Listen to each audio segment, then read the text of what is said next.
Дядо Коледа, къде отиваме ние с този подарък? Отиваме при семейство Цветкови да ги зарадваме.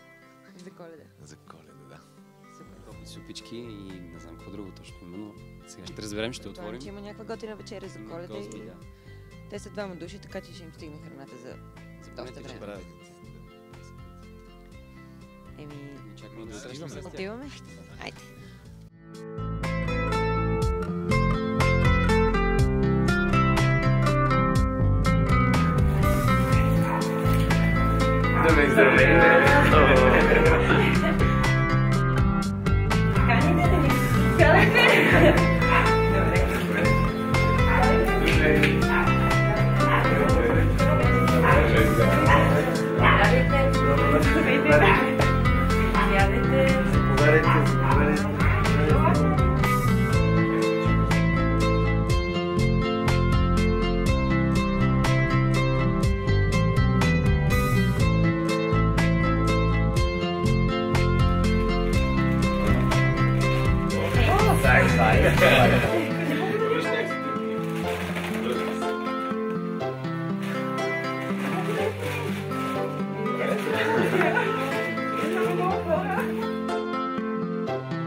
Много съм щастлива, че нямам думи как да го изразя.